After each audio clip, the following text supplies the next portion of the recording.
Hello, ladies and gentlemen. Welcome to another 3count with Gino. This one is SmackDown from yesterday. Here's Toddy. Hey, baby girl. You just watched SmackDown with me because I wasn't feeling well the last couple of days, so I just got a chance to watch it now. A few surprises, a few I don't know what the hell any of this had to do with WrestleMania moments, and a nice few Easter eggs, and I think shot in there to AEW, which was kind of hilarious. Real Flash. I'll leave it at that. If you don't know, you don't know. It's kind of fitting that it was CM Punk that walked by and saw the aftermath of it, so that's why it's real glass. Um, we'll leave it at that if you don't know. Also, it's kind of weird that I was actually talking about this to a couple of my buddies that are also wrestling fans. That John Cena is fighting for the championship where Cody Rhodes is SmackDown champion, but he's yet to make an appearance on SmackDown since turning heel and has only ever been on Raw. I don't know, make of it what you want. Also, Tiffy fires back at Charlotte during SmackDown today because we had the most random match on SmackDown. Actually, we had a few really random matches. A couple of people like, "Where the hell did you come from?" But that's a lot of the teasing, and let's get into it. SmackDown starts off with Cody Rhodes, Cody Rhodes. Sorry, England, I can't sing as well as you guys can, and sorry for the rest of Europe because I cannot sing as well as you can. But unfortunately, Monday is going to be the last show in Europe for a while till August. Whew. Excuse me, guys. I believe, and this guy is kind of upset about that because let's be honest, North America, European and Japanese wrestling fans shit all over us. The amount of involvement they are with the show, and no, they're not trying to hijack it. They're just truly having a good time with it, and they make it seem more important than it is. Whereas us in North America are like this. I know you guys can't see what I'm doing because you can't see my hands, but we're sitting on them doing absolutely nothing. If we don't like something, we'll just sit there and scream boring, kind of like you do with UFC. And I'm saying that because I'm also a UFC fan. But hands up to Europe. One more round of applause. You guys have been absolutely phenomenal. England, Spain, Portugal, Italy, um, Belgium.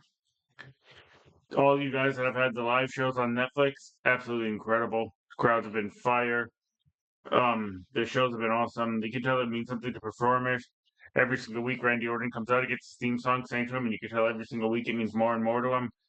But like I said, SmackDown kicked off with Cody Rhodes, and he cuts a nice little promo talking about Cena. Randy Orton comes out, congratulates him, and you can tell that everything Randy Orton is saying Randy Orton means what he's saying to him, telling him how he changed wrestling, how he had to go away to do it, and now everyone respects him, whereas before nobody really respected him because he was a Dusty's boy. Um, but yeah, you could tell what Randy was saying meant everything, and then you could tell this really was something because Randy Orton looked at me like, unlike Cena, I'm not going to kick you in the balls when I come for your belt because I need 15, I want 15, I have to get 15. I completely forgot Randy was a 14-time champion because it's been, God, a decade since Randy's had a belt, of any sort. Well, maybe the tag team titles, but I don't really Randy's not a tag team guy.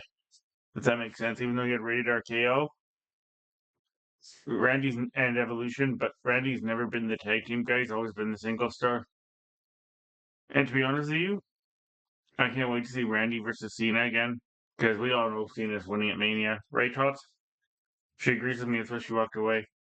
So yeah, we have that. Then Drew McIntyre comes out and talks a little smack, and we end up getting Randy Orton versus Drew McIntyre later in the night due to the fact that these two are beaking off at each other.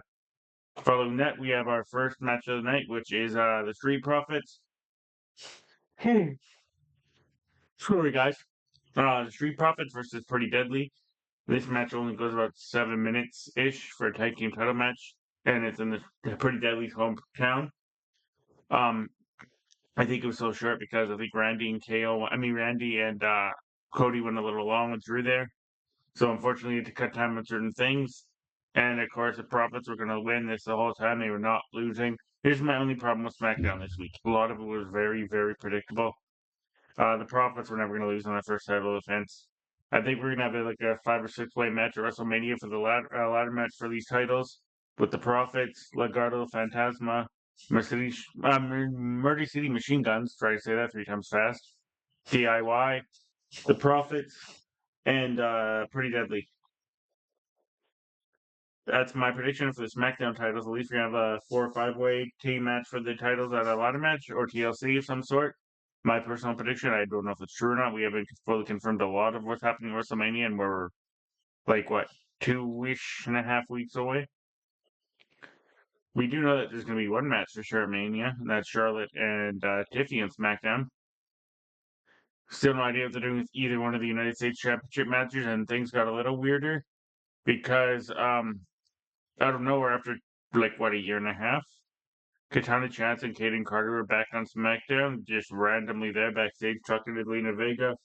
They get into it with the Secret Service.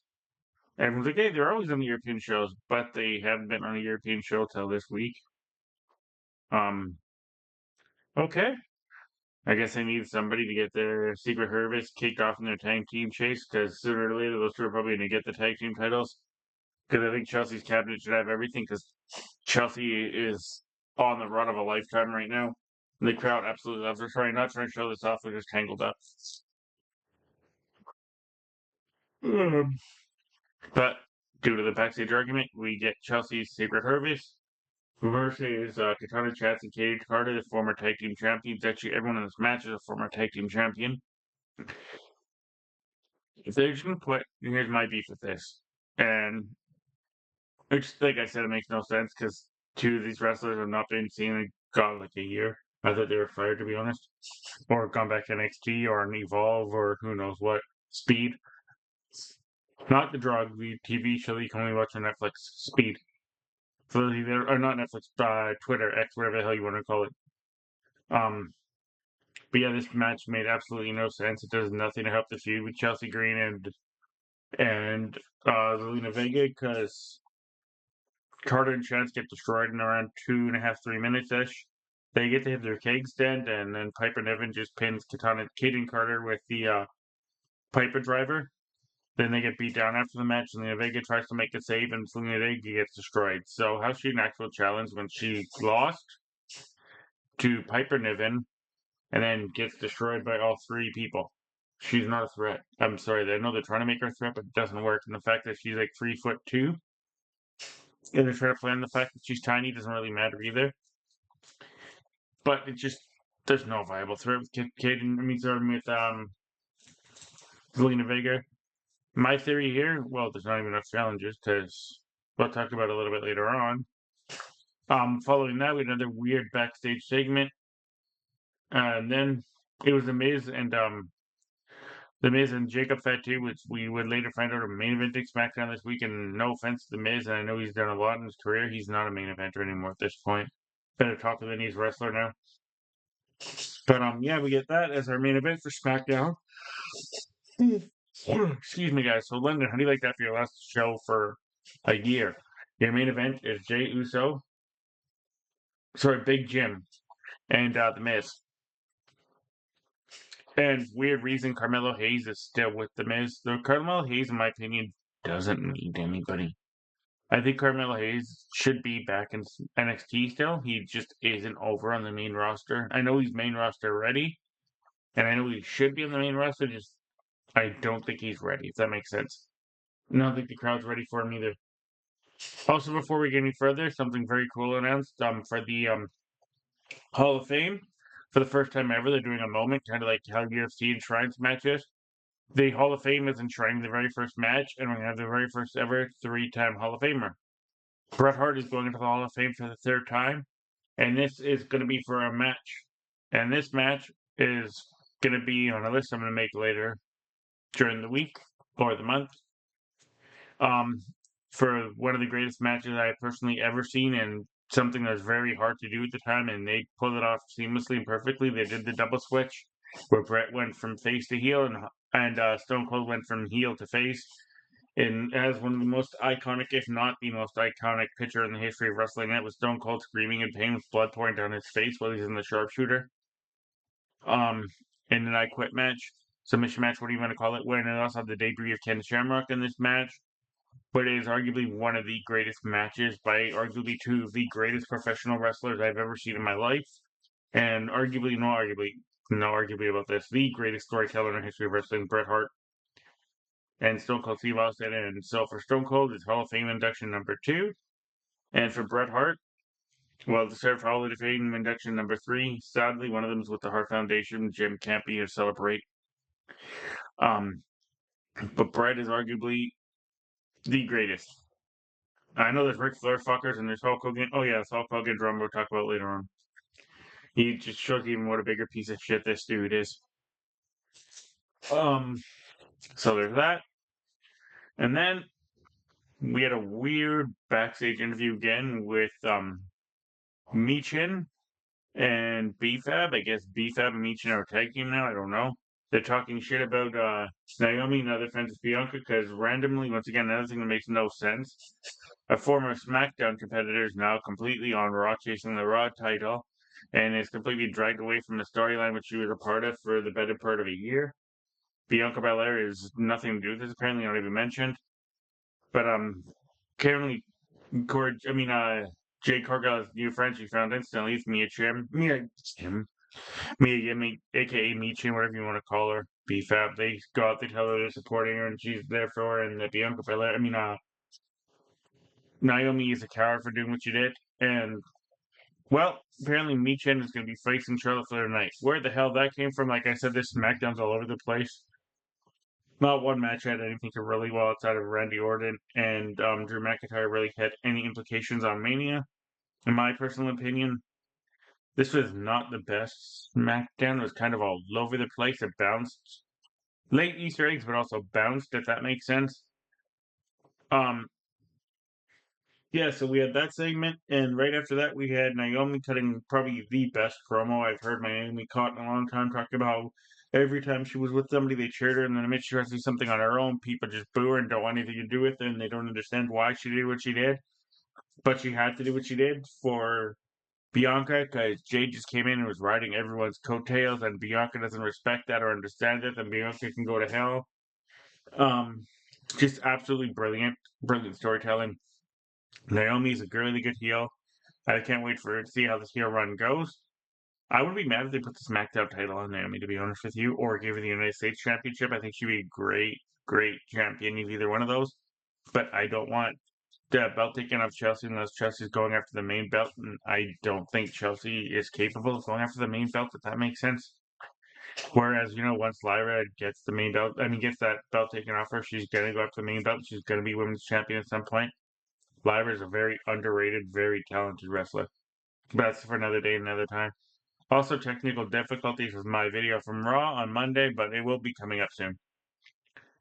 Um, so right before the match with Michin and Charlotte, Bianca Belair, sorry, I call him Bianca Belair. Naomi comes out of nowhere dressed up as Owen Hart from like 1997 with her all yellow caution tape gear and just beats the piss out of Michin and BFAB. BFAB gets the best of it, gets the worst of it. So obviously we're getting BFAB versus Naomi next week on SmackDown. Clearly, I don't know why nobody gives a shit about BFAB. I'm gonna be completely honest with you.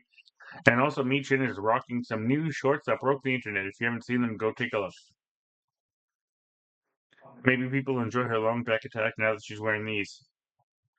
I don't know if Keith Lee will be, but we'll be enjoying the fact that people are enjoying this, but he'll enjoy himself. So right before the match happens, the referee asks Michin if she's ready to fight, and of course Michin's never gonna say no because Michin's supposed to be a badass, a tough girl, and it should have been squash because you want to like Charlotte make it as dominant as possible. She's going to be fighting for the women's championship versus Tiffy, and unfortunately, I think Tiffy's going to be dropping that belt in a couple of weeks, and then she'll win matches 2 and 3 later on. And Charlotte should fuck off again for a little while. This time, not due to injury, but just go away. I don't think there's a point to Charlotte anymore, to be honest with you. Great wrestler, amazing talent, but I think kind of like how Roman Reigns is first star our throats. Charlotte is consistent first star our throats, and we're supposed to care for this person. My buddy Colin was saying they should make Charlotte the face and Tiffany the heel. You can't make Charlotte a face. It's impossible to make Charlotte a face. Charlotte's not likable enough to be a face. She is the like I was saying to my buddy Colin, she is her dad, but female form. And if I was Tiffy, you know what I would have done during that interview when they were talking about each other? Like, hey, Charlotte. I didn't know that somebody wanted their grandmother back in WWE because that plastic surgery he had done is completely and utterly destroyed what she looked like. She looks like somebody's grandmother or mother. She does not look like Charlotte Flair at all. Um, I would just went right after that. I went to WWE script that in, but that's me personally. But Tiffy actually fires back the great promo after Charlotte beats Michin. And she's like, hey, Charlotte, if I win, it doesn't really matter, right? Because I beat you.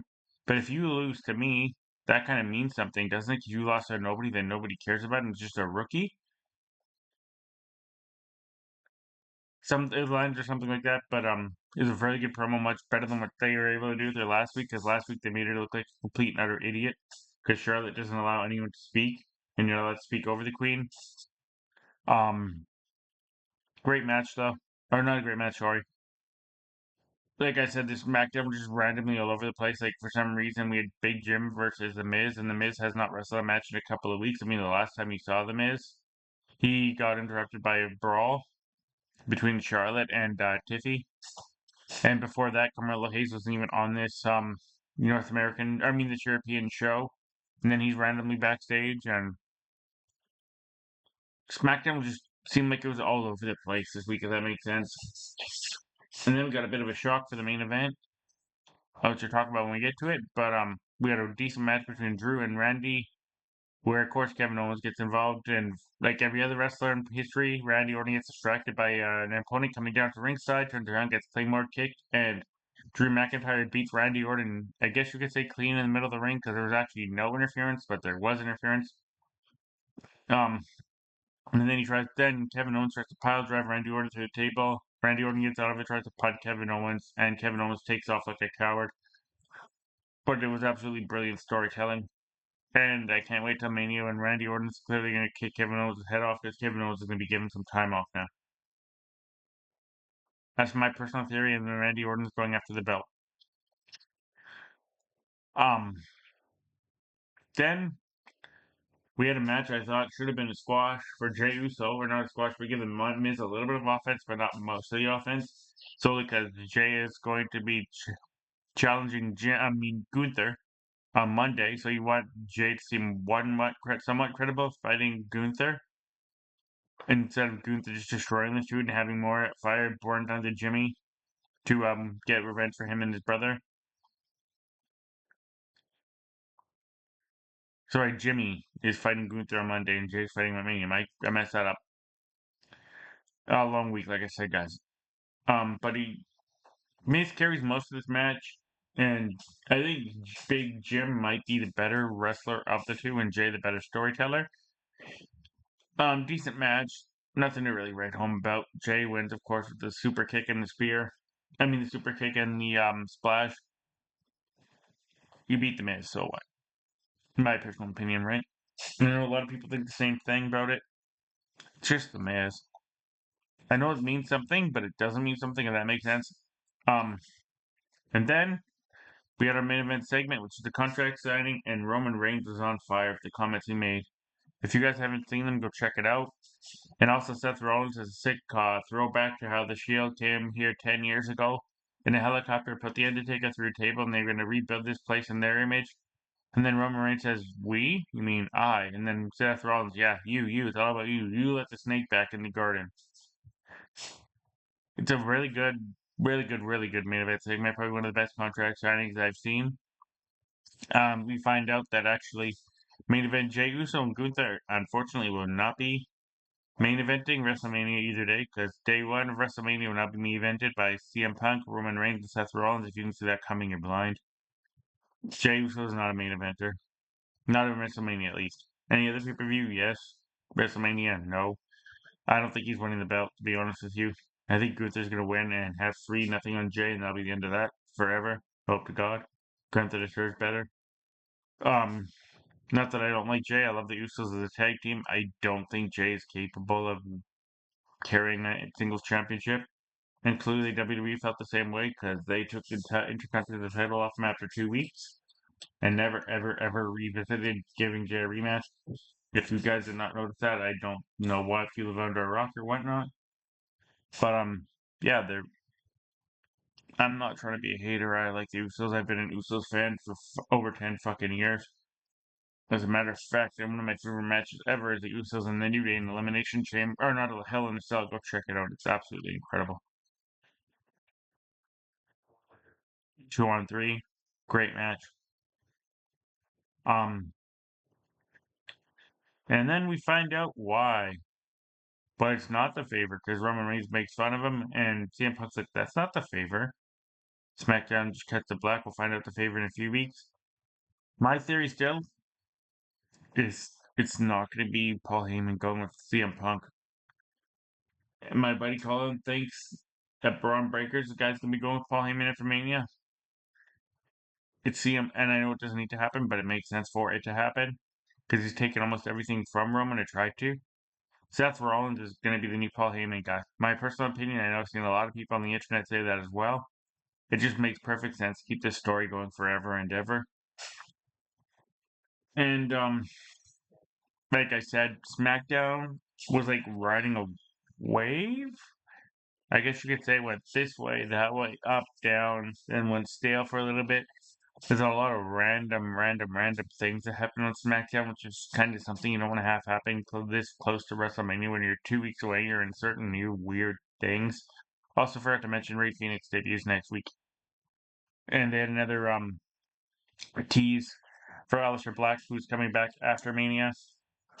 With the four keeps appearing because I don't remember if you guys remembered he was reading chapters from the Dark book, the Dark Father's book, sorry, and they got to chapter 4 before they fired him. So we're stuck at 4, and people think it's gonna be him plus 4 people coming back up. Maybe it's the Culling, Sean Spears, Izzy Dane, and the other two dudes, whoever the hell they are. I can't remember their names. But Izzy Dane is definitely ready for the main roster. Sean Spears is a very underrated talent. And the other two dudes I don't think are good enough, but they're going to be there solely because it's a stable. And Triple H loves stables. So SmackDown just fades to black with CM Punk telling everybody that the favor is not him. Toddy, come here. Sorry, Toddy's watching Hudson Rex over there. SmackDown ends with that not being the favor, but we're gonna find out the favor soon. I don't think it's gonna be at Mania. I think it's gonna be after Mania. You find out what that favor is. And to be honest with you, I think the favor is he gets the first match of John Cena for the title. It's my personal opinion, solely to get revenge for the Chamber, but he's gonna come up short. Um, So the news I was talking about with Hulk Hogan is this dude just becomes an even bigger piece of shit with everything you finally hear. I don't know if you guys saw the social media with his wife and his daughter, but apparently, and this is not a shocker if you actually now learn more about Hogan, but he's an abusive, manipulative piece of shit who actually beat his children, apparently, according to his wife and his daughter. And, well, this is not a surprise. He had multiple affairs while he was married to Linda for 15 plus years, but you know what? If that is a surprise to you, I don't know what isn't, because that was Hulk Hogan, and he was professional wrestling back then, and I'm pretty sure if you were wrestling found back then in those towns, Hogan was gonna bang you if you found you somewhat attractive, because that was who he was. And if you're a wrestling girl, the ring rat, whatever you want to call it, you wanted to be banged by Hulk Hogan, so you can claim Hogan fucked you, I guess you could say. Plus, Hogan's been married what 4 times now. I mean, Brooke herself has said she doesn't talk to her mom, her dad's second or third wives. So she just said they're manipulative, they're abusive, both physically and mentally. And she doesn't even talk to her own brother because her brother is pretty much just like her father. And I don't know if you guys seen the history, but Hogan has bailed out his son several times. And there's no mention of him talking about his daughter anymore, solely because she's married to a black person. And we all know what Hulk Hogan thinks of the blacks. So we'll leave it on that note, guys, and I'll be getting back at you later today when I do a full recap on Armageddon 2006 with, there's going to be a little bit of controversy with this one. There's a person on this card who, let's just put it this way, was an amazing in-ring talent, but WWE wants us to forget. But on that note, I'll talk to you guys in a little bit. Enjoy the rest of your weekend until we talk again. Bye.